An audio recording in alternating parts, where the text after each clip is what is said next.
আমরা জানি এইচআর মানে আমরা বুঝি এইচআর হায়ার টু ফায়ার। তো এটা কিন্তু আর্ট।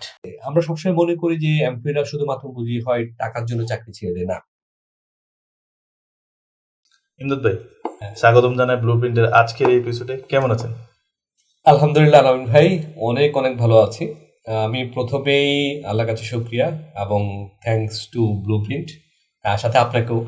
আসলে আপনার সাথে কথা বলার পরে আমি যেটা অ্যালাইন করলাম যে আমার এই 18 বছরের অভিজ্ঞতাটা আমি যে সোসাইটির জন্য দিতে চাচ্ছি, আজকে ইয়াংদের জন্য দিতে চাচ্ছি, ব্লুপ্রিন্টও কিন্তু একই জিনিস চাচ্ছে যে তারাও সমাজে যারা ইয়াং আছে, প্রফেশনাল আছে, প্রত্যেকে কীভাবে স্কিলগুলো ডেভেলপ করা যায়, যেখানে গ্যাপ আছে সেখানে কীভাবে ডেভেলপ করতে চায়। তো সেটাতে আসলে আমি আপনাদের সাথে আসতে পেরে আমি অনেক অনেক ধন্যবাদ।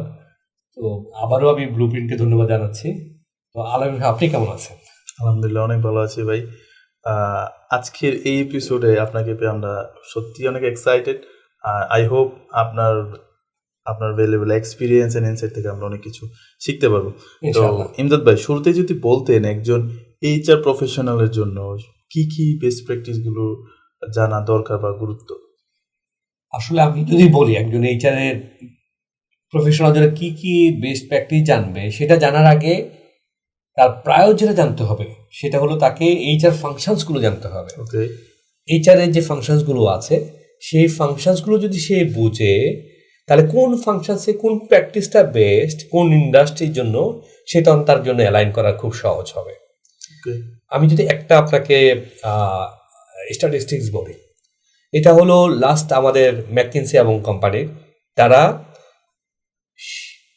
USA, UK, Canada, India, Australia এবং সিঙ্গাপুর, এখানে 13,382 জন এমপ্লয়ি যারা 1 বছরে জব ছেড়েছে, তাদেরকে নিয়ে একটা তারা পরিসংখ্যান দিয়েছে যে কেন চাকরি ছাড়লো। তো আমরা জানি মার্কেটিংয়েও একটা কথা বলা হয় যে যে কোনো সমস্যা যদি আসে তার সলিউশনটাই হলো মার্কেটিং। তো এইচআরেরও কিন্তু একটা বড় জায়গা হলো, এইচআর যদি প্রবলেমগুলো কোথায় হচ্ছে সেটা সলিউশন নিয়ে আসতে পারে, তাহলে এইচআরের সফলতা সেখানে আসে। তো সেখানে দেখা যায় এই 13,382 জন যে এমপ্লয়ি তারা চাকরি ছেড়েছে বিগত 1 বছরে, প্রথম যে কারণটা ছিল যে 41% লোক বলেছে তারা ল্যাক অফ ক্যারিয়ার ডেভেলপমেন্ট এবং অ্যাডভান্সমেন্টের সুযোগ পায় নাই, তাদের ক্যারিয়ার ডেভেলপমেন্টের সুযোগ ছিল না। সেকেন্ডটা যেটা এসেছে, আমরা সবসময় মনে করি যে এমপ্লয়িরা শুধুমাত্র বুঝি হয় টাকার জন্য চাকরি ছেড়ে দেয়, না। দেখেন, 1 নম্বরে যেটা 41% হলো ল্যাক অফ ক্যারিয়ার ডেভেলপমেন্ট এবং অ্যাডভান্সমেন্টের সুযোগ পায় নাই। সেকেন্ডটা যেটা এসেছে যে ইনএডিকুয়েট কম্পেনসেশন, মানে কম্পেনসেশন পর্যাপ্ত ছিল না, এরকম ছিল 36%। এরপর হলো আনকেয়ারিং বা আনইন্সপায়ারিং লিডার্স, তারা লিডার্সের কারণে চাকরি ছেড়েছে 34%।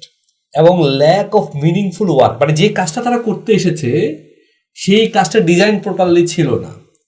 এরপর আমরা যদি দেখি আনসাস্টেনেবল ওয়ার্ক এক্সপেকটেশনস, আসলে তাদের প্রি যে টার্গেটটা ছিল, আসার পরে যখন তারা দেখলো যে না, আসলে ওই অর্গানাইজেশন এরকম না বা কাজের পরিবেশ এরকম না, তখন তারা কিন্তু জবটা ছেড়ে চলে যায়।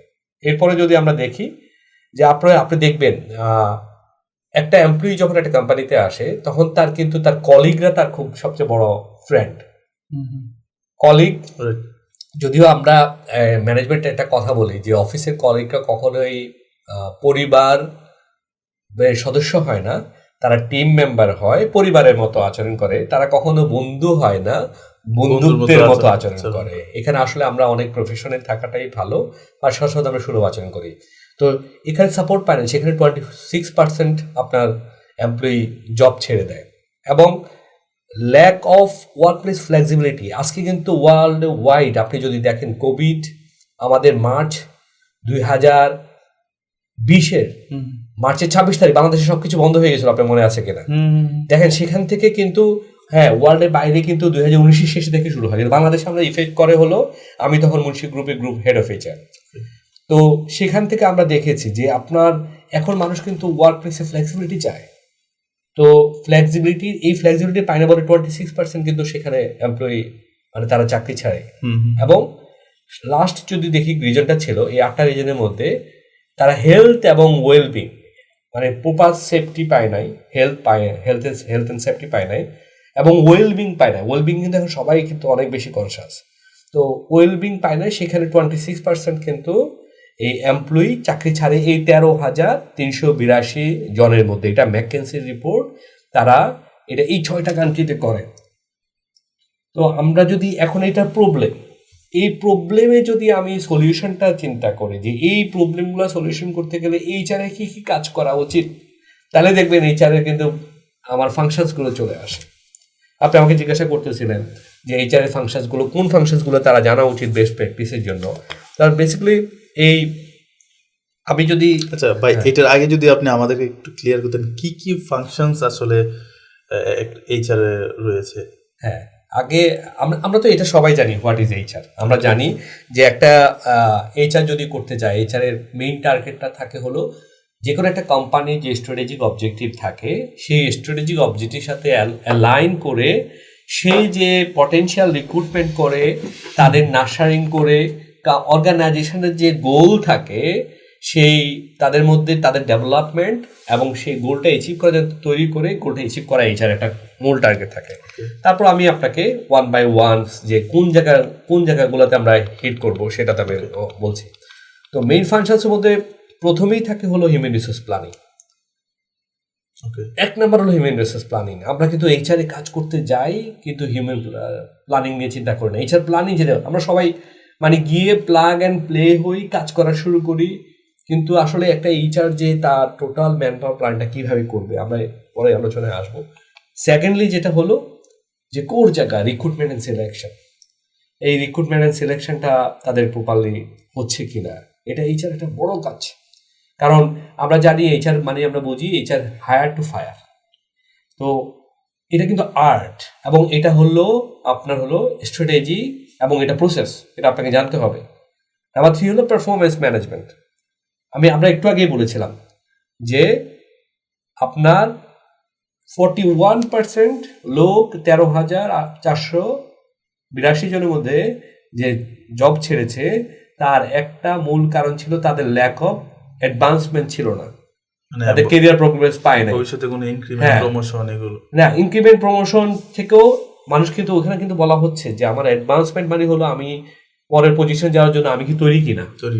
আজকে দেখেন এমএনসি গুলো দেখেন বা আমাদের বাংলাদেশে ভালো কোম্পানিগুলো দেখেন, তারা প্রত্যেকে কিন্তু ফিউচার লিডার তৈরি করে এবং যেখানে ফিউচার লিডার তৈরি হয় প্রপারলি সেটা কিন্তু আপনার এমপ্লয়ি কিন্তু আর সেখান থেকে কম ড্রপ করে। এরপরে যদি আমরা দেখি learning and development is very important. এটাও দেখেন পারফরমেন্স ম্যানেজমেন্টের সাথে কিন্তু is very much link with the learning and development. আপনি যদি প্রপারলি আপনাকে আমি স্কিল যে গ্যাপটা আছে সেটা ডেভেলপ করে না দিই, সুযোগ করে না দিই, ফিউচার জন্য রেডি না করি, তাহলে আপনি কিভাবে ভালো পারফর্ম করবেন। এখন অনেক সময় অর্গানাইজেশনগুলো মনে করতেছে এটা নিজে থেকে শিখো। হ্যাঁ, নিজে থেকে শিখো, তারা এটাকে কষ্ট মনে করে। আমি আপনাকে কিছু সুন্দর সুন্দর তথ্য দেবো যেটা আপনাকে আমার যারা অডিয়েন্স আছে তাদের খুব কাজে লাগবে, যে আসলে একটা কোম্পানির বাজেট কোন ধরনের ইন্ডাস্ট্রির বাজেটটা কেমন হওয়া উচিত লার্নিং অ্যান্ড ডেভেলপমেন্টের জন্য। এরপরে বড় প্রসেস যদি বলি 5 নম্বর প্রসেস, এটা হলো আমাদের যে ফাংশনসটা, এটা হলো ক্যারিয়ার প্ল্যানিং। অর্গানাইজেশনগুলো তারা প্রপারলি ক্যারিয়ার প্ল্যানিং করে না, এমপ্লয়িরা তাদের ভবিষ্যৎকে দেখতে পায় না। এরপরে যেটা হয় ফাংশনস ইভ্যালুয়েশন। ফাংশনস ইভ্যালুয়েশন মানে হলো দ্যাট মিনস আপনি যে কোম্পানিতে জব করছেন সেই কোম্পানিতে বিভিন্ন গ্রেডগুলো কি হবে, সেই গ্রেডগুলোর রেটিংটা কি হবে, it is very important. HR people must know. আমরা কিছু অ্যাডমিনিস্ট্রেটিভ কাজ করি বলে আমরা এইচআর এ কাজ করি, বা আমরা দেখা যায় কিছু কমপ্লায়েন্সের জব করি আমরা বলতেছি আমরা এইচআর এ কাজ করি। আপনি যদি রিয়েল এইচআর নিয়ে কাজ করেন তাহলে কিন্তু আপনাকে এই ফাংশনসগুলো আপনাকে জানতে হবে। এইচআর মোর দেন, হ্যাঁ, এইচআর আসলে অনেক বড় কিছু। এইচআর আমরা তো বললাম HR is the strategic partner of business. সেই বিজনেসকে বুঝেই কিন্তু পটেনশিয়াল থেকে রিক্রুট করে, তাদেরকে ডেভেলপ করে, তাদেরকে নার্সারিং করে এবং তাদের থ্রুতেই কিন্তু অর্গানাইজেশনের গোলটাকে অ্যাচিভ করে। ঠিক আছে, তো এটা তো এইচআর একটা বড় কাজ হলো হিউম্যান ক্যাপিটালকে ম্যানেজমেন্ট করা। তো সেটা যদি না করতে পারে, শুধুমাত্র অ্যাডমিনিস্ট্রেটিভ পার্ট, আপনি কিছু অ্যাডমিনিস্ট্রেটিভ পার্ট কিছু কমপ্লায়েন্স পার্ট দিয়ে মনে করেন যে এইচআর ইমপ্লিমেন্ট হয়ে যাবে, দ্যাট ইজ টোটালি রং। আর অর্গানাইজেশনগুলো আমরা দেখেছি যে তারা এইচআর এর বেলায় ইনভেস্টমেন্ট করতে চায় না। এই জায়গাটাই আমরা বড় ধরনের এইচআর অনেক সময় তো এইচআর এর ইম্পর্টেন্সটাই বুঝতেছে না অনেক। আমরা 6টা ফাংশন বললাম। নাম্বার 7 ফাংশনস আমাদের হলো rewards management is very important. Okay. যে আসলে যারা ভালো পারফর্ম করছে, যারা অ্যাভারেজ পারফর্ম করছে আর যারা নন পারফর্মার, এদের রিওয়ার্ড ম্যানেজমেন্টটা কেমন হওয়া উচিত। আমরা বিভিন্ন অর্গানাইজেশনগুলোতে দেখি যে আসলে আমাদের অ্যাভারেজ একটা পারফরমেন্স ম্যানেজমেন্ট হয়, সারা বছর কাজ করে ছেলেরা, অনেকে খুব ভালো কাজ করে, দেখা যায় বছর শেষে হয়তো একটা এমপ্লয়ি দীর্ঘদিন ধরে ওই কোম্পানিতে আছে, তো তার যে ইনক্রিমেন্টটা হয়, তার যে রিওয়ার্ডটা হয়, আর যে খুব ভালো একটা ইয়াং ছেলে আসছে 3 বছর হয়তো কাজ করলো বা 2 বছর কাজ করছে বা 1 বছর কাজ করছে, তার পারফরমেন্সের রিওয়ার্ডটা ওইভাবে দিতে চায় না। তারা চিন্তা করে না লং টার্ম যে আছে তারটা, সে যদি নন পারফর্মারও হয় তারটা যেভাবে, আমি এটা দেখেছি, আমি আমার সবাইকে কোম্পানি সেম ভাবে ডিল করছে, সে জিম করছে, আবার অনেক জায়গায় অনেক ভালো প্র্যাকটিস। এই ক্ষেত্রে তো অনেক সময় দেখা যাচ্ছে বেস্ট পারফর্মার রেটটা কিন্তু কমে যেতেছে। হ্যাঁ, তখন আপনি দেখবেন তখনই কিন্তু ড্রপ করে, তখনই কিন্তু কোম্পানি থেকে আপনার মাইগ্রেশন হয়ে যাচ্ছে।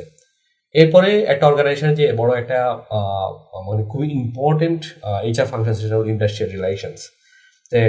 আসলে এমপ্লয়িরা কিভাবে কোন কাজগুলো করলে এমপ্লয়ি এঙ্গেজমেন্টটা বাড়বে, এমপ্লয়ি এঙ্গেজমেন্ট কমিউনিকেশন বাড়বে, আমাদের গ্রিভেন্সটা কীভাবে সার্ফেস হবে, সেটা একটা বড় জিনিস। তারপর হলো এমপ্লয়ি পার্টিসিপেশন অ্যান্ড কমিউনিকেশন। আমরা যে কোম্পানিতে বিভিন্ন পলিসিগুলো করছি বা বিভিন্ন ধরনের কাজ করছি বা তাদেরকে বিভিন্ন কাজে এঙ্গেজ করা, সেগুলো নিয়ে কাজ করছে কিনা, এটা আমাদের বড় ধরনের একটা এইচআর ফাংশনস। এবং আমি যদি বলি এরপরে হেলথ অ্যান্ড সেফটি, আমরা দেখেছিলাম একটু আগে যে হেলথ সেফটি এবং ওয়েলবিং এর জন্য কিন্তু আপনার 26% এমপ্লয়ি লিভ করেছিল, আমরা এটা পরিসংখ্যান দেখলাম 6টা কান্ট্রির মধ্যে। এরপরে হলো ওয়েলবিং। আমি বারবারই বলছি, কোভিড কিন্তু আমাদের প্যান্ডামিক কিন্তু আমাদেরকে অনেক পরিবর্তন এনে দিয়েছে। এখন কিন্তু শুধুমাত্র আপনি চিন্তা করবেন যে মানুষকে দিয়ে কাজ করাবেন না, তার জন্য আপনি যদি একটা ভালো হেলথ অ্যান্ড সেফটি এনশিওর না করেন, সাথে সাথে তার ওয়েলবিং এর ব্যবস্থা না করেন, তাহলে কিন্তু তার থেকে ভালো একটা কিন্তু আপনি আউটপুট নিয়ে আসতে পারবেন না। এবং আমরা দেখেছি যে 26% কিন্তু আপনার ওয়েলবিং এর কারণে, তারা ওয়েলবিং এর সাপোর্ট পায় নাই বা ভালো ওয়েলবিং পায় নাই কোম্পানিগুলো থেকে, সেখান থেকে তারা জব লিভ করেছে। এবং ফাইনালি যেটা 12 নাম্বার, সেটা অ্যাডমিনিস্ট্রেটিভ রেসপন্সিবিলিটিস। অ্যাডমিনিস্ট্রেটিভ রেসপন্সিবিলিটিস হলো এই আগের 11টা যে ফাংশন আছে সেগুলোকে ইমপ্লিমেন্ট করতে দিয়ে বিভিন্ন যেগুলো লজিস্টিক সাপোর্ট বা যেগুলো আমাদের হলো সফটওয়্যারের সাপোর্ট বা বিভিন্ন ধরনের সাপোর্ট দিতে হয়, এগুলো হলো আমাদের অ্যাডমিনিস্ট্রেটিভ রেসপন্সিবিলিটিস। আপনি তো এতক্ষণ অনেকগুলো এইচআর ফাংশনের সাথে 12টা ফাংশন নিয়ে কথা বলছিলেন। এইখানে একজন বিগিনারের জন্য কোন কোন ফাংশনগুলো গুরুত্বপূর্ণ এবং এই ফাংশনগুলো একটা অর্গানাইজেশনের সাকসেসের জন্য কতটা এজেন্সিয়াল? Very good question. ভাই, আমি একটু আগে কিন্তু এই যে সমস্যাটা বললাম যে এই 13,382 জন এমপ্লয়ি যে লিভ করে 1 বছরের মধ্যে, সেখানে 8 ধরনের প্রবলেমকে আমরা পাইছি, আরো হয়তো প্রবলেম আসবে, আমরা যদি জিগ আউট করি। কিন্তু আপনি যদি এই 8 ধরনের প্রবলেমকে ফাইন্ড আউট করেন এবং সেটা সলিউশন করেন, আমি যে 12টা ফাংশনের নাম বলছি, যেটা আমি এখন আপনার সাথে আলোচনা করতে যাবো একটু ডিটেলে আমার দর্শকদের জন্য বা আমার যারা ইয়াং প্রফেশনাল আছে তাদের জন্য, বিগিনারদের জন্য, তো প্রত্যেকটাই কাজে লাগবে, কোনোটাই আসলে ফেলনা না। তবে কোর জায়গাটা যদি বলি যে একটা অর্গানাইজেশনের জন্য তার হিউম্যান রিসোর্স প্ল্যানিং, সাথে তার রিক্রুটমেন্ট এবং হলো তার অনবোর্ডিংটা কেমন হবে, সেখান থেকে তার performance management is very important. এই জিনিসগুলো যদি প্রপারলি টেক কেয়ার করা হয়, তাহলে কিন্তু দেখেন 41 প্লাস হলো আমাদের যেটা ছিল 36%, দুইটা প্রবলেম কিন্তু আমাদের বড় ধরনের প্রবলেম সলভ করে ফেলে। তো আমি একটু আবার শুরু করি, যেটা হলো হিউম্যান রিসোর্স প্ল্যানিং। একটা অর্গানাইজেশনে আমরা জানি যে আমরা কখন এইচআর প্ল্যানিং করি। এইচআর প্ল্যানিং আমরা তখনই করি যে আজকে অর্গানাইজেশন গুলো যেটা করে, তার স্ট্র্যাটেজিক অবজেক্টিভ সেট করে।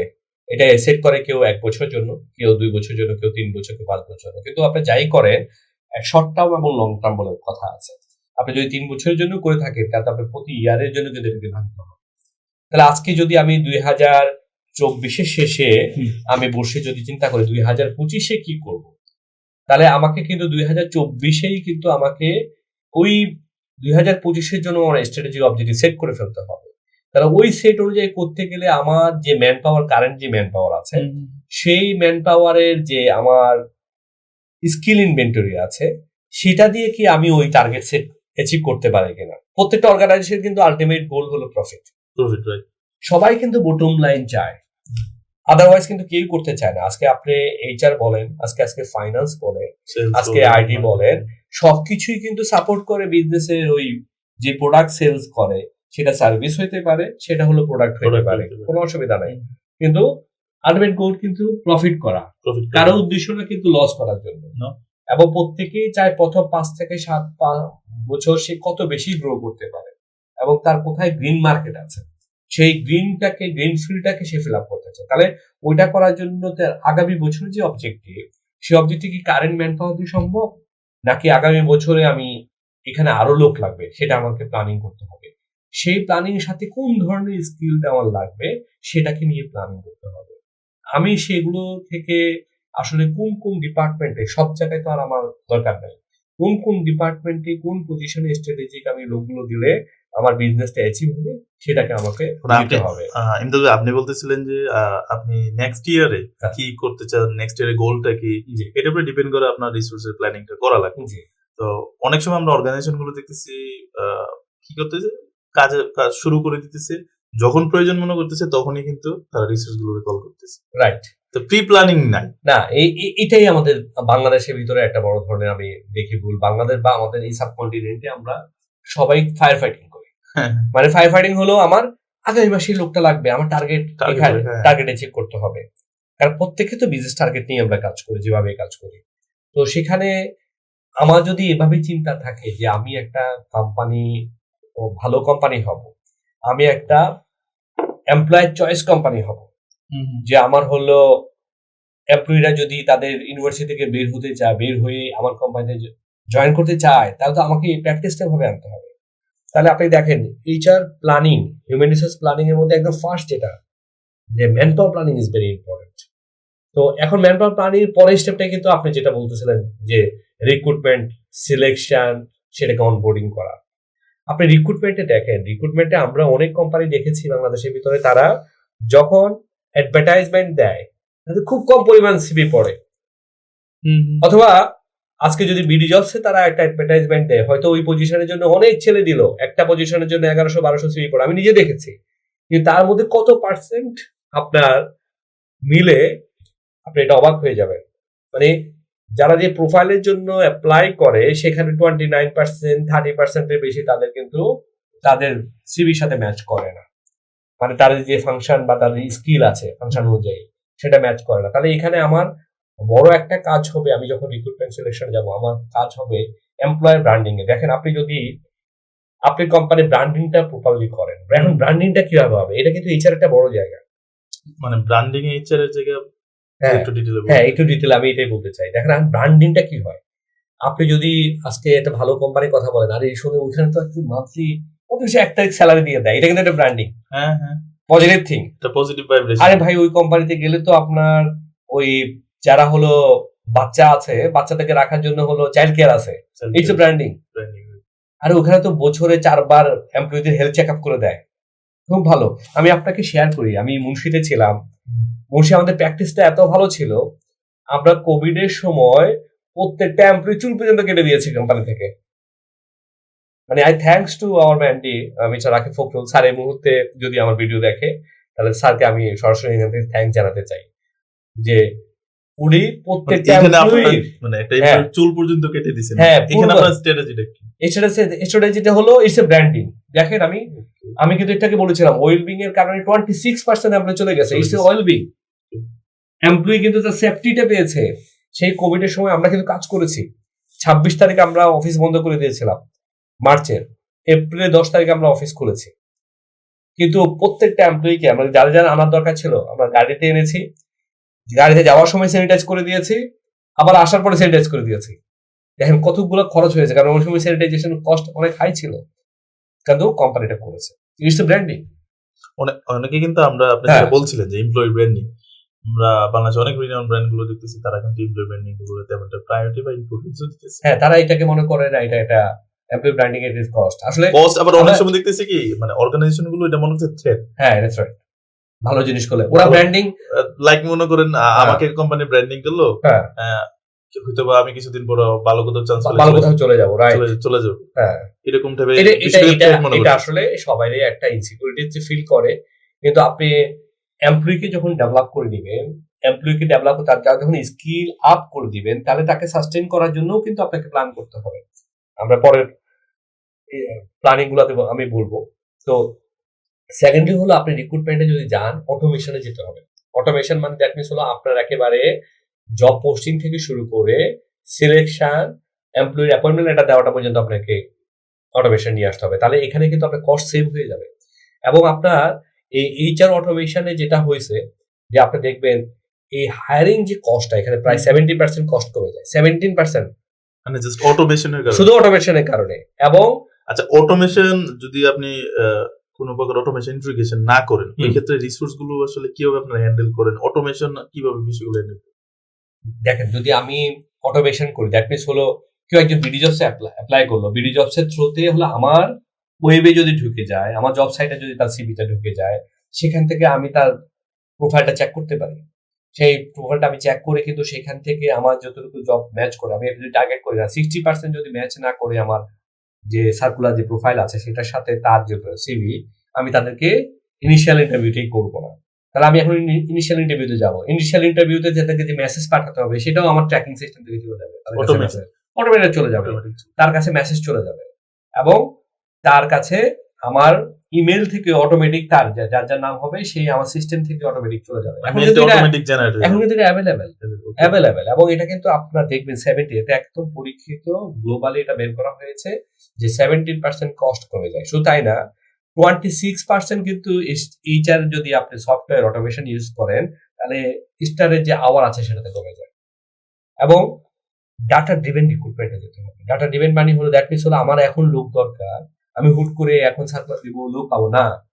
আমার যে গত 6 মাসে যারা অ্যাপ্লাই করেছিল তাদের মধ্যে ম্যাচ করেছে 50% বা 60%, যাদের প্রোফাইলের সাথে আমার স্কিল ম্যাচ করেছে, তাদেরকে আমার যদি ডাটাতে থাকে তাহলে তাদেরকে আমি নিয়ে নিতে পারবো না, আমার সাইট থেকে আমি নিতে পারবো না।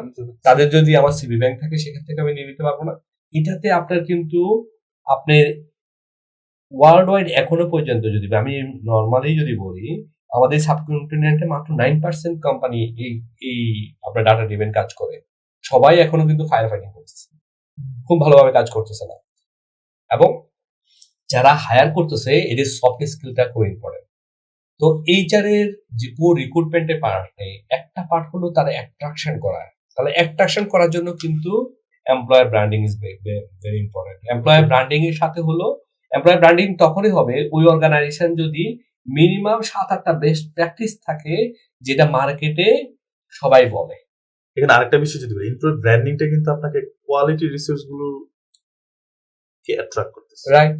তাই না? So end of the day যারা সবাই চাচ্ছে একটা ভালো ওয়ার্ক কালচার, তো যখন আপনি এমপ্লয়ার ব্র্যান্ডিংটা করতেছো মানুষের মুখে সেখানে ফ্লেক্সিবিলিটি আছে, রাইট, সেখানে আপনার ওয়ার্ক লাইফ ব্যালেন্স আছে, ওয়ার্ক লাইফ আপনার ইন্টিগ্রেশন। দেখেন আমাদের কিন্তু কোভিড এর আগে পর্যন্ত আমাদের ছিল ওয়ার্ক লাইফ ব্যালেন্স, এখন কিন্তু ওয়ার্ক লাইফ ইন্টিগ্রেশনে চলে আসছে। আর এখন মনে হয় এই বিষয়ে সচেতনতা রিসোর্স গুলোর মধ্যে বাড়তেছে ডে বাই ডে। হ্যাঁ, অনেক বেশি বাড়তেছে। কারণ আমরা দেখেছি এখন যারা জেনজিতে আমাদের জবে আসতেছে, জেনজিরা ওরা খুব কিন্তু একটু অস্থির প্রকৃতির আমরা দেখেছি, but they are very talent. তারা যে কোনো কিছু কেমন করতে, তাদের একটা চ্যালেঞ্জ আমরা যদি চিন্তা করি, তারা ডেস্ক জব চায় কিন্তু তারা ফিল্ড জব করতে চায় না। তাদের মধ্যে ফলো আপটা কম আছে। হ্যাঁ, তাদের মধ্যে ফলো আপটা কম আছে, যেটা তাদের মধ্যে, কিন্তু তারা ওয়ার্ল্ড সম্বন্ধে বেশি জানে, তাদের অনেক নলেজ তারা গ্যাদার করে রাখছে, কিন্তু নলেজটাকে তারা স্কিলে পরিণত করে সেখান থেকে রেজাল্ট আনা যায় তাদের আনাটা একটা কঠিন হয়ে গেছে। তো এদেরকে যে আপনি মোটিভেট করবেন, মোটিভেটের ফার্স্ট জিনিস হলো আপনার এমপ্লয়ার ব্র্যান্ডিং। কারণ আমি বারবার বলছি, আমার এইচআর একটা বড় কাজ হলো রিক্রুটমেন্টের মধ্যে আমাকে তাকে অ্যাট্রাক্ট করতে হবে পিপলকে, সেখান থেকে সিলেকশন, রাইট সিলেকশন করতে হবে, সেখান থেকে অ্যাট্রিশন করতে হবে। দেখেন, অ্যাট্রিশন যদি করতে চাই ব্যাকআপে কিন্তু প্র্যাকটিস গুলো আসে। তো আপনি দেখেন, আমি যদি একটা অর্গানাইজেশন চিন্তা করি, সেই কোন স্ট্র্যাটেজি যেতে পারে, একটা অর্গানাইজেশনে বলা হয় যে 4B স্ট্র্যাটেজি। 4B যে স্ট্র্যাটেজিটা হলো তার রিক্রুটমেন্টে সে যদি বিল্ড করে, বিল্ড মানে হলো সে যদি চিন্তা করে না সেই ইনিশিয়াল পর্যায় থেকে এমপ্লয়ীদেরকে ডেভেলপ করে উপরের দিকে নিয়ে যাবে, ভিতরে সেই স্কিল গ্যাপ নিয়ে নিল, হয়তো সে 50% স্কিল গ্যাপ আছে এক একজনের ভিতরে বা এভারেজে, সেখান থেকে তাদেরকে ডেভেলপ করবে, ডেভেলপ করে আস্তে আস্তে আস্তে তাদেরকে সিনিয়র পজিশন দেবে। এটা হলো বিল্ড। আর হলো বাই হলো যে অর্গানাইজেশনটা চিন্তা করতেছে আমার এই কি পজিশন গুলোতে আমি কি করতে পারি, যে 30% লোক আমি বাইরে থেকে নিয়ে আসবো, 70% আমার ভিতরে লোক থাকবো, 30% লোক আমি ইনজেকশন করবো। এটা আমি বাই করবো। বাই মানে হলো বাইরের ট্যালেন্ট গুলো নিয়ে আসবো, হয়তো অ্যাসিস্ট্যান্ট ম্যানেজার লেভেলে বা সিনিয়র ম্যানেজার লেভেলে আমি এটা নিয়ে আসতে পারি। আবার আমি বড়ও করতে পারি। আপনি দেখেন প্যান্ডামিকের পরে এখন কিন্তু মানুষ প্রচুর মানুষ রিমোট থেকে কাজ করে। রিসোর্স বাই এন্ড বড় দুইটার হ্যাঁ। মধ্যে কি বাইটা হলো দ্যাট মিনস হলো অন্যের ডেভেলপ করা ট্যালেন্টকে আমি হায়ার করে ফেলবো। এখানে তো আমি তো 100% করবো না, অলরেডি রেডি কোন যারা resource রেডি নেই। তাহলে মার্কেট আমাকে ম্যাপিং, যারা রিক্রুটমেন্টে আছে ইন্ডাস্ট্রি বেস, তাদের মার্কেট ম্যাপিং জানাটা খুব ভালো। কোন কোম্পানিতে আমার এই ইন্ডাস্ট্রিতে কোন কোম্পানিতে কি আছে, এই পজিশন কাকে আমি নিয়ে আসতে পারি কোম্পানির জন্য, এটা এইচআর কে জানতে হবে। এটা হচ্ছে স্ট্র্যাটেজিক, এটা হলো বাই। ওকে বড় আর বড়টা হলো যে আমি এটা করতে পারি, আমি পার্ট টাইম নিতে পারি, আমি ফ্রিল্যান্সিং এ নিতে পারি, আমি রিমোট থেকে কাজ করাই নিতে পারি, আমি যেটা করতে পারি যে আমি প্রজেক্ট বেসিসে লোক নিতে পারি। তাহলে এখানে কিন্তু আমার কস্ট কমে যাবে, তাদের ডেডিকেশনটা অনেক হাই থাকবে না, কিন্তু প্রজেক্ট বেসিস তাদের ডেলিভারি ভালো থাকবে। ওকে এখানে যেটা বলতেছিলেন ইমদাদ ভাই যে বড় বলতে আপনারা বলতেছেন রিমোট অথবা project base, freelance, part time এরকম টাইপের রিসোর্স গুলো। তো এখানে কিন্তু প্যান্ডামিকের পর কিন্তু এইটা একটা ট্রেন্ড হয়ে গেছে। এটা ট্রেন্ড, রিমোটে বসে সবাই কাজ করে, ওয়ার্ক ফ্রম হোম করতেছে তারা। এই জায়গায় আপনারা এইচআর কিভাবে এগুলো হ্যান্ডেল করতেছেন? এবং এইচআর এর একটা বড় হ্যান্ডেলের জন্য আপনি যদি টেকনোলজি বেসড কোম্পানিগুলো দেখেন, সবাইরই কিন্তু এখন সবাই রিমোট জব করতেছে। অফিসের এসি চালানো লাগতেছে না, লাইট খরচ নাই, তাকে ল্যাপটপ দিয়ে দেওয়া হলো, প্রজেক্ট দিয়ে দেওয়া হলো, সে সেখান থেকে তার প্রজেক্ট আপ করে দেয়। আমরা এখন অনেক সফটওয়্যার জানি, আমরা জানি স্ল্যাক আছে, তারপর আমাদের বিভিন্ন ধরনের আমাদের প্রজেক্টের মাধ্যমে আমরা কাজ উঠাইতে পারি, কোনো অসুবিধা নেই। সেখানে আমরা কাজ উঠে দিলে সেখান থেকে মনিটরিং করা যাচ্ছে। কিন্তু মানুষ এখন দেখছে সে কাজ করে কিনা, সে এখন কিন্তু টার্গেট বেসে কাজ করে। তো এখানে যে একটা বিশাল রিসোর্স আপনার রিমোট কাজ করতেছে, ওই এই বিষয়গুলো আপনার কালচারে কিভাবে ইমপ্যাক্ট ফেলতেছে? এটা আসলে কালচারের ইমপ্যাক্ট মানে এখন আমরা কিন্তু ইউজ টু, আমাদের যে প্যান্ডামিকের পরে আমাদের নিউ যে এনভায়রনমেন্ট ছিল, ওয়ার্ক এনভায়রনমেন্ট, সেখান থেকে আমরা কিন্তু অ্যাডজাস্ট করে ফেলছি। আমাদের একমাত্র যদি ফিল্ড সেলস না লাগে, একেবারে সরাসরি মেশিনারি ম্যানুফ্যাকচারিং করা না লাগে, অনেক ধরনের জব আমরা কিন্তু এখন করতে পারি। আপনি দেখেন, ধরেন আপনি একটা প্রোডাক্ট আপনি সেল করবেন, তো আপনি যে মার্কেটিং টিমে আছে, হয়তো একজন লোক অফিসে আসলো, আরেকজন লোক অফিস থেকে বাসা থেকে বসে কিন্তু সে সেগুলো বিভিন্ন ডিজিটাল মার্কেটিং করতে পারে। এটার জন্য অফিস আসা কি দরকার আছে? দরকার নাই তো। তাহলে এখানে একটা কস্ট সেভ করতে পারি আমি, সে ওই সময়টা তার ফ্যামিলিকেও দিতে পারছে। দেখেন এখানে কিন্তু তার ওয়ার্ক লাইফের একটা ইন্টিগ্রেশন হয়ে যাচ্ছে, ব্যালেন্স হয়ে যাচ্ছে। এবং ফাইনালি হলো ব্রিজ, আমি 4B বলেছিলাম, ব্রিজ হলো আমি এটাও করতে পারি যে আমার কোম্পানিতেও আমি একটা সেগমেন্টে লোকজনকে ডেভেলপ করতে পারি, আমার টার্গেট রাখতে পারি যে কিছু লোক আমি বাইরে থেকে ইনজেক্ট করব, সেটা 20% হোক 30% হোক, যেটা মাল্টিনেশনাল গুলো কোম্পানিগুলো কিন্তু এটা করে থাকে। তাহলে আপনারা যেটা বড় বলতেছে ফ্রিল্যান্স, পার্ট টাইম, হ্যাঁ এরকম টাইপের রিসোর্স গুলো আপনারা বড় বলতেছে, এছাড়া টেকনিক্যাল ট্রাম এগুলো, আর যেগুলো বাই বলতেছে অলরেডি রেডি কোনো রিসোর্স আপনারা আমি নিয়ে আসছি যে আমার হলো নেক্সট ইয়ারে আমার বিজনেস টার্গেট অ্যাচিভ করার জন্য আমার এই পজিশনে লোক লাগবে। এখানে তো অনেক সময় দেখা যায় আপনার এক্সিস্টিং রিসোর্সের মধ্যে তো যারা স্কিল ডেভেলপ করছে, যাদেরকে আপনি আমি আপনাকে বলেছিলাম প্রথম বিল্ড, আমার যদি স্ট্র্যাটেজিটা বিল্ড হয় তাহলে আমার প্রথম স্ট্র্যাটেজি কিন্তু বিল্ড, মানে আমরা এক্সিস্টিং রিসোর্স থেকে আগে বের করব, আমি আগে ডেভেলপ করব। সেটা যদি আমি না পারি তাহলে আমার টার্গেট করতে হবে, এছাড়া প্ল্যান করতে হবে আমি কোথায় নিয়ে আসবো। কারণ বিল্ড মানে দ্যাট মিন্স হলো আমি সাকসেশন প্ল্যান গ্লোবালি করতেছি, আমি সাকসেশন যে ক্রিটিক্যাল পজিশন বিল্ড স্ট্র্যাটেজিতে প্রায়োরিটি বেশি দেওয়া দরকার। বিল্ড আসলে এটা কম্বিনেশন, এটা আপনি বলতে পারবেন না যে কোনো একটা সিঙ্গেল বেস্ট প্র্যাকটিসটা কি? বেস্ট প্র্যাকটিসটা হলো আমরা জানি এমপ্লয়িরা অনেক বেশি মোটিভেটেড থাকে যদি আমরা বিল্ড প্র্যাকটিসে যেতে পারি, কিন্তু আপনার যে লোকজন আছে এটার পিছনে যদি আপনি হাইলি ইনভেস্টমেন্ট করতে না পারেন তাহলে আপনাকে কিন্তু অবশ্যই বাই করতে হবে। আবার আজকে যে এনভায়রনমেন্ট চলে আসছে, আজকে যে ওয়ার্ল্ড আসছে, এটাতে কিন্তু একটা কিন্তু বড় ধরনের আপনার চাহিদা আছে, এবং এই বিল্ড বাই এবং বড় তিনটার মধ্যে কিন্তু আমাদের ব্রিজও করতে হবে। ব্রিজ করেই কিন্তু আমরা কাজ করতে হবে, আদারওয়াইজ কিন্তু আমরা ভালো রিক্রুটমেন্ট করতে পারবো না, ভালো ট্যালেন্ট হায়ার করতে পারবো না। হ্যাঁ, আমরা রিক্রুটমেন্টের 4টা স্ট্র্যাটেজি নিতে পারি। এই 4টা স্ট্র্যাটেজি দেখেন, এটার সাথে এখন আমি রিক্রুটমেন্ট পলিসিটা আমার খুব ইম্পর্টেন্ট, যে আমি কোত্থেকে হায়ার করব, কোন পজিশন গুলো কোথা থেকে নিব। আমার আজকে কিন্তু গ্লোবালি কিন্তু সবাই কিন্তু সোশ্যাল রিক্রুটমেন্ট করে, আমার কিন্তু আজকে ফেসবুক, লিঙ্কডইন সবকিছু কিন্তু রিক্রুটমেন্টের জন্য বড় একটা হায়ারিং প্লেস, সেখান থেকে আমি করতে পারি। আমি একটা যে কোনো একটা ইনিশিয়াল পজিশন সেটা আমি কিন্তু ফেসবুকে দিয়ে দিতে পারি, আমি যে কোনো একটা জব গ্রুপের মধ্যে দিয়ে দিতে পারি, সেখান থেকে কিন্তু ভালো কিন্তু রিক্রুট করতে পারি। আপনি দেখেন হোয়াটসঅ্যাপে আমরা অনেক প্রফেশনাল গ্রুপে আছে, সেখানে আমরা দিয়ে দিতে পারি, এবং সেখানে আমরা মনিটরিংও করতে পারি যে আসলে কার ক্যারেক্টার কিরকম। আবার অনেক সময় দেখা যায় হয়তো তার ফেসবুকের লাইফ এক ধরনের, কিন্তু সেটা আসলে পার্সোনালি অন্য রকমের ক্যারেক্টার, তখন তার ইন্টারভিউ প্রসেসে আমরা তাকে দেখতে পারি। তো একটা জিনিস মনে রাখতে হবে, যারা রিক্রুটমেন্ট প্রসেসে আছেন, এটা যেটাই করি আমরা, যে ক্যান্ডিডেটটা আসছে তার এক্সপিরিয়েন্সটা কেমন হয় ইন্টারভিউ দিতে আসতে, এটা খুব ইম্পর্টেন্ট। অনেক সময় আমরা দেখি রিক্রুটমেন্টে কিন্তু অনেক বাইস পলিসি বা বাইস হয়। এই বিষয়গুলো আপনারা কিভাবে হ্যান্ডেল করেন বা এটা বায়াস থাকে, হ্যাঁ এটা বায়াস থাকে। এরকম যদি রেফারেন্স রিক্রুটমেন্টে ক্যান্ডিডেট চলে আসে তখন খুব বায়াসনেস থাকে, অথবা বোর্ডে যদি আমার জেন্ডার বায়াস থাকে, এটা ডাইভার্সিটি ইনক্লুশনের বেলায় থাকে, যে কোম্পানিতে কিছু এমপ্লয়ি যারা মেল এমপ্লয়ি তারা সবসময় চিন্তা করে না এই পজিশনটা মনে হয় ফিমেলরা পারবে না। আজকে কিন্তু আপনি দেখেন এই মার্কেটিং এর মানে প্রফেশন, মেডিকেল প্রফেশনে কিন্তু মেয়েরা কাজ করছে, অনেক ভালো কাজ করছে। আজকে ফ্যাক্টরিতে মেয়েরা অনেক ভালো কাজ করে, অনেক ভালো করে। আপনি দেখবেন ম্যানুফ্যাকচারিং এ কিন্তু ফ্লোরে একটা ছেলের প্রোডাক্টিভিটি থেকে একটা মেয়ের প্রোডাক্টিভিটি হাই থাকে ফ্লোরে যখন তারা সুইং অপারেটর হিসেবে কাজ করে, কারণ তারা গসিপটা কম করে। আর আমাদের ছেলেদের মধ্যে যেটা আছে, তারা হয়তো আধা ঘন্টা কাজ করলো, করে আবার একটা জায়গায় যায়, একটা গল্প করে। ফোকাস, আমি এখন কিন্তু কোয়ালিটি এসুরেন্স নিয়ে কাজ করছি, আমি এখানে দেখতে পাই যে আপনার কোয়ালিটিতে একটা বড় জিনিস হলো ফোকাস। আপনি যে কাজ করছে সেই কাজটা ফেলে যে সে যখন অন্য জায়গায় চলে যায়, আমরা যেটা লিন ম্যানেজমেন্ট থেকে দেখেছি, সেখানে আটটা টিম উড বলে এটাকে, যে আননেসেসারি মুভমেন্ট যদি করে সেখানে তাদের ওখানে ফোকাস কমে যায়, যখন তো কোয়ালিটি ফল করে। তো এটা মেয়েদের মধ্যে খুব বেশি থাকে, খুব ভালো, এটা খুব ভালো আপনার ফোকাস থাকে, তারা মেশিনে খুব ফোকাস থাকে, কাজে ফোকাস, হ্যাঁ তাদের খুব ফোকাস থাকে। আপনি যে কোনো একটা R&D কাজে দিবেন, দেখবেন রিসার্চ এর জন্য, এটা মেয়েরা খুব ফোকাস থাকে।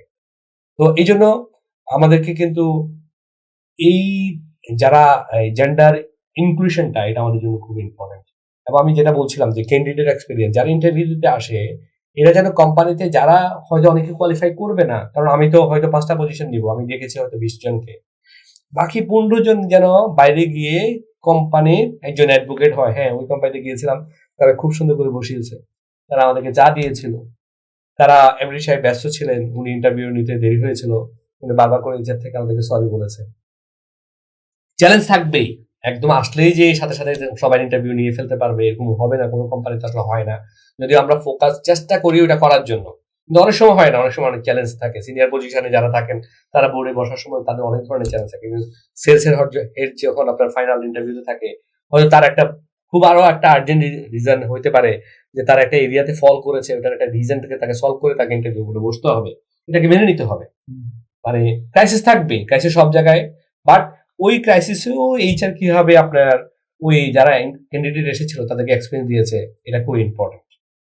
তো আর হলো প্রোঅ্যাক্টিভ রিক্রুটার হতে হবে। প্রোঅ্যাক্টিভ রিক্রুটার কি রিক্রুটমেন্টের বেলায়, এটা হলো আমি যদি অ্যাজ এ এইচআর হিসাবে আমি যদি মার্কেট ম্যাপিং না করি, ধরেন আমার কিন্তু জানা লাগবে যে আমি সেলসে আগামী বছর এত আমাদের টার্গেট হয়েছে, যে এই বছর থেকে আরো 20% আমরা মোর টার্গেট নিয়েছি, তাহলে আমার এই যে কারেন্ট যে ক্যাপাসিটি আছে এই এমপ্লয়ীদের মধ্যে কি ট্রেনিং দেওয়া লাগবে। আর সেকেন্ডলি হলো এখানে আর কয়জন লোক বাইরে থেকে আনবো, কোন কোম্পানি থেকে আনবো। আমি যদি এই বছর ম্যাপিং করে না রাখি, আগামী বছর তাদেরকে আনবো, তাদেরকে যদি আগে নক না করার চেষ্টা করি, তাহলে কিন্তু আমি ভালো লোক আনতে পারবো না। অথবা আমার ভালো রিক্রুটমেন্ট ফার্মের সাথে, থার্ড পার্টির সাথে আমার যোগাযোগ থাকা লাগবে, যেখানে আমাকে 5টা সিভি দিবে সেখান থেকে আমি যেন একজনকে নিয়ে ফেলতে পারি। আমার সময় কম থাকবে, কারণ অনেক সময় কম থাকে। আমি যদি প্ল্যানিং এর সময় অনেক সময় দেখা যায় আর্জেন্সি বলে কথা থাকে, তো ওই আর্জেন্সিটা আমি কিভাবে ম্যানেজ করবো, এটা একটা বড় ইস্যু থাকবে। তো এটা হলো টোটালি রিক্রুটমেন্ট সিলেকশনে আজকে যত কথাই বলি, গত 17 বছর দ্যার ইজ এ ডাটা, 17 বছরে আপনার গ্লোবালি 77% রাইট ট্যালেন্ট পেতে কিন্তু প্রত্যেক কোম্পানির অসুবিধা হয়েছে। এই data came from the HR. আমি আপনাকে বলেছি একাডেমি টু ইনোভেট এইচআর, তারা অনেক চমৎকার ডাটা দিয়ে থাকে। আপনি যদি দেখেন মার্কিয়ানি, মানে ডাটাগুলো থেকে আমাদের অনেক কিছু শেখার আছে। তো আসলে এটা হওয়ার জন্য আমাকে একটা রাইট স্ট্র্যাটেজিক এইচআর হওয়া লাগবে, তাহলে এই প্রসেসটা আমাকে খুব ভালো করে বোঝা লাগবে। ইনশাল্লাহ আমি আপনাকে বলেছিলাম এই 12টা প্রসেসের উপর আমরা এক একদিন এক একটা প্রসেসে কথা বলবো। কথা বললে আমাদের যারা ইয়াং জেনারেশন আছে, যারা কাজ করছে হয়তো 2-3 বছর কাজ করে এইচআরে কিন্তু রাইট দিক নির্দেশনা পাচ্ছে না, তাদের জন্য অনেক কাজে লাগবে। আলান ভাই, আমরা দেখলাম যে আসলে এইচআরে আমরা যে 12টা ফাংশন নিয়ে কথা বলতে চাচ্ছি, এই 12টা ফাংশন নিয়ে আসলে আমরা একদিনে কিন্তু কথা শেষ করতে পারবো না।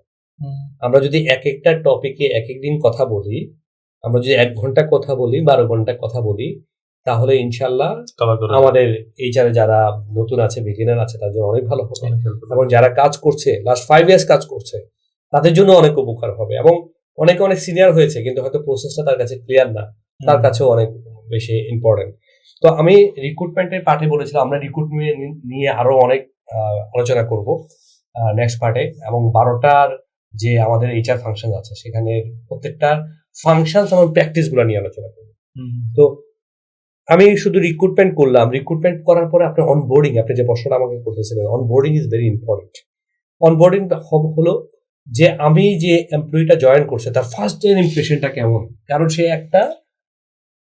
এটা কিন্তু চাকরিটা একটা বিয়ের মতো। কিন্তু একটা মেয়ে যখন বিয়ে করে, যখন সে শ্বশুর বাড়িতে যায়, তাকে প্রথম তার শাশুড়ি কিভাবে আদর করে, তার শ্বশুর কিভাবে নেয়, তার ওই বাড়ির মানুষগুলো কেমন নেয়, এটা কিন্তু দেখবেন তার সারা জীবন মনে থাকে। সারা জীবনই দেখেন, হ্যাঁ, সারা জীবন মনে থাকবে। তার শাশুড়ি যদি এরকম হয় যে তার গলার থেকে একটা স্বর্ণের হার খুলে বইয়ের গলায় দিয়ে দিল, ওই দেখবেন ওই ওয়াইফের রিসিভিং মন থেকে সে চলে আসে যে না, সে আরেকটা মাকে একদম স্টার্টিং থেকে একটা পজিটিভ মাইন্ডে পালো। তাহলে আমার এইচআরে শুধু আমি রিক্রুটমেন্ট প্রসেসটা কমপ্লিট করলাম, তারপরে আমি অ্যাট্রাক্ট করলাম, ইন্টারভিউ ফেজ গেল, সিলেকশন করলাম, সেখান থেকে তাকে রিক্রুট করলো, সে জয়েন করলো। এই জয়েন করার পরে first onboarding is very important. এটা আপনার সারা জীবন মনে থাকবে, সারা জীবনের জন্য মনে থাকবে। Onboarding first day is very important. First ডের পরে হলো এই আসার পরে আমরা দেখেছিলাম যে এমপ্লয়িরা কোম্পানি লিভ করে একটা বড় ধরনের পার্সেন্টেজ ছিল হলো ল্যাক অফ হলো তার কি আনএক্সপেক্টেড, কিন্তু তার হলো এনভায়রনমেন্টও ছিল, আবার যে জবটা ছিল জব ডিজাইনটাও তার কাছে পছন্দ ছিল না। তাহলে যে এমপ্লয়িটা আসছে তার প্রথমে হলো তার ওরিয়েন্টেশন হলো, সে কোম্পানি সবার সাথে পরিচয় করে দেওয়া হলো।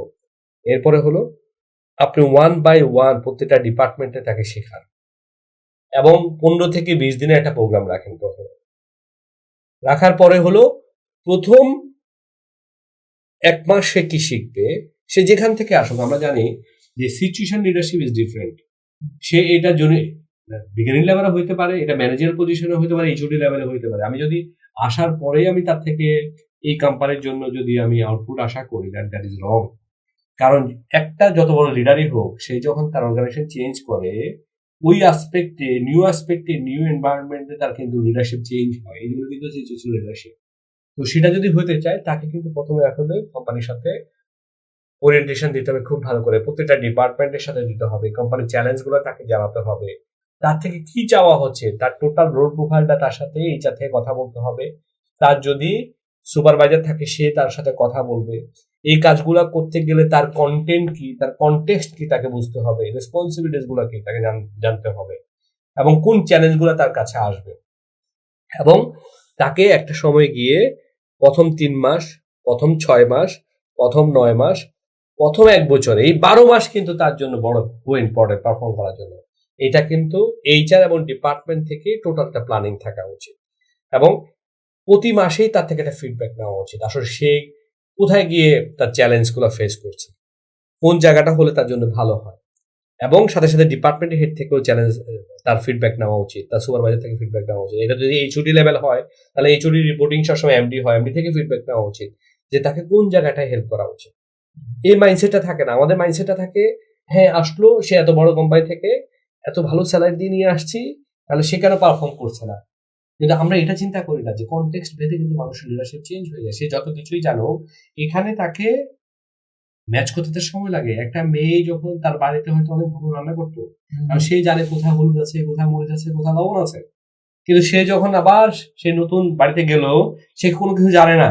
তাকে যদি বলা হয় মুরগি রান্না করতে, তার তো সেই মশলাগুলো লাগবে, হয়তো একটা স্পেশাল মশলা ইউজ করে, তাহলে সে তো এটা জানবে না। তাহলে ওই সুযোগটা তাকে করে দিতে হবে। তার শাশুড়ি যাতে সব দেখাই দেয়, মা এটা এখানে আছে এখানে আছে, 1 মাস তাকে দেখাই দিল, পরের মাসে রান্না করতে দিল, সে খুব ভালো পারফর্ম করবে, সবাই খেয়ে খুশি হবে। এমপ্লয়ি কিন্তু সেরকম, এমপ্লয়িকে হলো সে যেখান থেকে আসুক তাকে ভালো একটা কাজের পরিবেশ দিতে হবে। তার কিন্তু প্রথম 3 মাসের ওরিয়েন্টেশন ইজ ভেরি ইম্পর্টেন্ট, কাজের ওরিয়েন্টেশন, এনভায়রনমেন্ট ওরিয়েন্টেশন, চ্যালেঞ্জের ওরিয়েন্টেশন। তার 6 মাসে তাকে একটা ফিডব্যাক দিতে হবে এবং ইয়ারলি তাকে তার থেকে আমি আসলে কি চাই, সে এই 365 দিনে কি ডেলিভারি করছে, এখানে একেবারে না বললেই নয়, মানে আমি আমার মুন্সিতে এই প্রোগ্রামটা আমাদের খুব ভালো ছিল, ওরিয়েন্টেশন প্রোগ্রামটা, যে এমপ্লয়ি গুলো আসতো, ইভেন আমার বাটাতেও প্রথম 17 ডেজ একটা প্রত্যেকটা এমপ্লয়ি 17 দিন হলো ইন্ডাকশন প্রোগ্রাম, তারপর তাকে ওয়েলিংটন বুকে তার রিপোর্টটা দেওয়া লাগতো। একটা বইয়ের নাম ছিল, এই রিপোর্টের নাম হলো ওয়েলিংটন। আর মুন্সিতে যে প্র্যাকটিসটা, সেই প্র্যাকটিসটা ছিল হলো যে একেবারে তার 100 ডেজ, প্রতি 30 তাকে রিপোর্ট দেওয়া লাগতো, এবং তার ফিডব্যাকটা আমরা নিতাম এইসব থেকে, সেটা নিয়ে তাকে কাজ করতে। এবং এটাতে কিন্তু বোঝা যায় যে আসলে লোকটা ক্যাপাবল হবে, তাকে ডেভেলপ করা যাবে, খুব ইম্পর্টেন্ট। তো প্রথম 1 বছর যদি আপনি একটা এমপ্লয়িকে ভালোভাবে নার্সারিং করতে পারেন, তার ওরিয়েন্টেশন যদি কোম্পানির সাথে খুব ভালো হয়, চ্যালেঞ্জগুলো যদি আপনি তাকে রিকভার করে দিতে পারেন, এখানে কিন্তু তার রিটেনশন অনেক হাই হয়ে গেল। তো আমরা যে ফাংশনগুলো নিয়ে কথা বলছিলাম আজকে, আসলে এইচআর প্ল্যানিং এবং রিক্রুটমেন্টের ফুল প্রসেসে আমরা কথা বললাম। Recruitment is vast thing. কিন্তু এতক্ষণ আপনি বলছিলেন যে একটা নতুন ক্যান্ডিডেট অনবোর্ড হওয়ার পর তাকে আসলে কিভাবে নার্চিং করা উচিত, এবং আপনি বলছিলেন এটার জন্য মিনিমাম প্রায় 1 ইয়ার একটা সময় নেওয়া উচিত। হ্যাঁ, তো আপনি যদি এখন আমরা একটু যদি বলতেন একজন নতুন ক্যান্ডিডেট নতুন একটা কালচারে গেলে এই নতুন কালচারটা কিভাবে অ্যাডাপ্ট করবে, এটার সাথে কিভাবে সে অ্যাডজাস্ট করবে। অনেক সময় দেখতেছি এই জায়গায় একটা কমপ্লিট হইতেছে, জায়গায় জব ছেড়ে দিতেছে। হ্যাঁ, তো এই জায়গায় একজন ক্যান্ডিডেটের জন্য বেস্ট প্র্যাকটিস কি হবে নতুন একটা কালচারে? Very good question. আসলে একটা তো হয় যে আমার কোম্পানি থেকে একটা দায়িত্ব নিল, এরা যদি এক্সপেরিয়েন্স হয়তো অন্য কোম্পানিতে 5-6 বছর 7 বছর কাজ করে আসছে, তারা জানে যে আসলে এই ধরনের একটা কিছু হতে পারে। কারণ আমরা যখন কোম্পানি চেঞ্জ করি, আমরা কিন্তু ওই কোম্পানির সম্বন্ধে খবর নিই, এটা প্রত্যেকের উচিত খবর নেওয়া, আমি কোথায় যাচ্ছি। কারণ আমি বারবার বলছি, একটা চাকরি কিন্তু একটা ম্যারেজের মতো, একটা বিয়ের মতো, তাহলে অবশ্যই আমার খবর নিয়ে যাওয়া উচিত। তো যাওয়ার পরেও দেখা যায় আমি হয়তো যেটা শুনেছি তার থেকে হয়তো বেশি খারাপ অবস্থা, অথবা তার থেকে বেশি ভালো অবস্থা হতে পারে।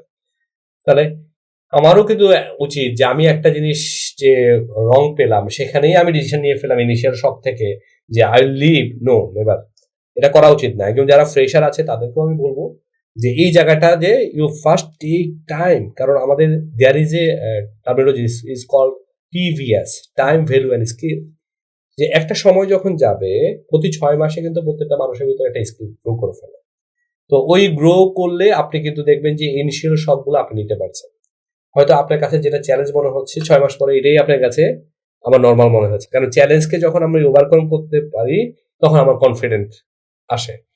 তো এটা আমি প্রত্যেকের কাছেই বলবো যে একটা কোম্পানি থেকে হুট করে কোম্পানি থেকে যেন না ছেড়ে যায়। হ্যাঁ, যদি এরকম হয় যে 6 মাসে গিয়ে দেখলো না আসলে এই কোম্পানিতে থাকলে আমার ফিউচারের জন্য আমার জন্য আসলে খুব একটা লাভ হবে না, তখন হি হ্যাজ টু ক্যালকুলেট। আসলে সে যদি যেতে চায় তাহলে একটা মাইন্ড প্রিপারেশন নিতেও হবে যে সেখানে ওকে ফাইন, আমি এখান থেকে চলে যাব। যদি আমি যেতে চাই তাহলে আমার ক্যালকুলেশন করতে হবে আমি এখান থেকে যদি যেতে চাই আমি কোথায় যেতে চাই, গেলে আমি কি স্যাক্রিফাইস করব আর কি গেইন করব। তো এখানে আসলে কোম্পানিটা ভূমিকা রাখতে হবে যে ওদেরকে আমরা নিয়ে আসছি, সে হয়তো আমি যেখান থেকে যাকে নিয়ে আসছি আমরাও জানি, যারা আমরা হায়ার করি এটা ডিপার্টমেন্টের যারা আমাদের সুপারভাইজার তারাও জানে যে ওই কোম্পানির কালচারটা কেমন ছিল আর এখানে কোম্পানির চ্যালেঞ্জগুলো কোথায়। তাহলে ওইখানে কিভাবে তাকে আমি এটা কস্ট বেনিফিট অ্যানালাইসিস করতে হবে যে এখানে অপরচুনিটি কস্ট আমি কোনটা দিলে কোনটা কভার হবে। হয়তো আমি ওই কোম্পানি থেকে নিয়ে আসছি, ওখানে সপ্তাহে 2 দিন ছুটি ছিল, তাহলে এই কোম্পানি যদি আনি তাহলে প্রথমে সে কোম্পানি কম্পেয়ার করবে 2 দিন ছুটি ছিল আমি এখানে নাই, তাহলে এখানে আমি একটু স্যালারি বাড়িয়ে দিই, অথবা আমি এখানে একটা অ্যালাউন্স দিয়ে দিই। ব্যালেন্স করতে হবে, একটা ব্যালেন্স করা লাগবে। হয়তো ওখানে ওয়ার্ক কালচার একটা অন্য ধরনের, এখানে ওয়ার্ক কালচার একটু ডিফারেন্ট, তাহলে এখানে ওয়ার্ক কালচারটাকে তার জন্য তাকে আগেই বলতে হবে, এটা ভাইব দিতে হবে, ইন্টারভিউর সময় তাকে বলতে হবে দেখো এখানে এরকম এনভায়রনমেন্ট, এখানে এভাবে কাজ করতে হয়, এখানে মাঝে মাঝে ফ্যাক্টরিতে কাজ করতে হয়, মাঝে মাঝে ঢাকার বাইরে যেতে হয়। তাহলে এগুলো তাকে কিন্তু আগে থেকেই মেন্টালি রেডি করতে হবে। আসলে ইন্টারভিউ আমি যদি আপনার সাথে যেদিন আমরা কথা বলবো ইফেক্টিভ রিক্রুটমেন্ট সিস্টেম নিয়ে, সেদিন আপনি দেখতে পারবেন আসলে কোন কথাগুলো আগে থেকে বলে কিন্তু ক্যান্ডিডেটকে রেডি রাখতে হবে, তাহলে সে যখন আসবে তখন সে হঠাৎ করে শক খাবে না। তো আসলে আমরা যেটা বলতেছিলাম যে এইচআর প্ল্যানিং বা recruitment, performance management, learning and development, career planning বা ফাংশনস, আমাদের ইভ্যালুয়েশনস, সেগুলো থেকে যদি আমরা দেখি যে আবার rewards management, industrial relations, employee participation, communication, health and safety এবং ওয়েলবিং, এবং ফাইনালি হলো অ্যাডমিনিস্ট্রেটিভ, আমাদের যে রেসপন্সিবিলিটি গুলো থাকে, এই ফাংশনগুলোকে প্রত্যেকটাকেই এইচআর যারা কাজ করি খুব ভালো করে আমাদেরকে জানতে। আসলে সেটা নিয়ে আজকে আমাদের শুরু। ওকে আলামিন, আমরা তো এই 12টা ফাংশন মানে জানলাম। বেসিক্যালি আজকে 2টা ফাংশন নিয়ে আমরা কথা বললাম, অল্প বা সংক্ষেপে, যেহেতু আমাদের সময় স্বল্পতা আছে। তবে যারা দেখছেন তাদের প্রত্যেককে আমি বলবো যে ব্লুপ্রিন্টের এই যে একটা পদক্ষেপ, যারা আমাদের এইচআরে কাজ করছেন বা বিভিন্ন ফাংশনস বিভিন্ন ডিপার্টমেন্টে কাজ করেন, তাদেরকে ডেভেলপ করার জন্য তারা যে এই পডকাস্টটা শুরু করেছে, যারা আজকে পডকাস্টটা আমার দেখছেন, আমি তার প্রত্যেকে রিকোয়েস্ট করবো, এই পরে আমরা কিন্তু 12টা ফাংশনস নিয়ে একটা প্রত্যেকটা আলাদা আলাদা করে কথা বলবো। এটা সিরিজ পডকাস্ট, 12টা নিয়ে কথা বলবো। তো ওখানে আপনারা যদি আপনাদের কোনো কোশ্চেন থাকে, তাহলে আমার ভিডিওর নিচে কোশ্চেনগুলো আগে থেকে দিয়ে রাখবেন। আমি আশা করি ইনশাল্লাহ আপনাদেরকে নেক্সট যে পডকাস্টটা হবে সেটা নিয়ে আমরা কথা বলবো ইনশাআল্লাহ।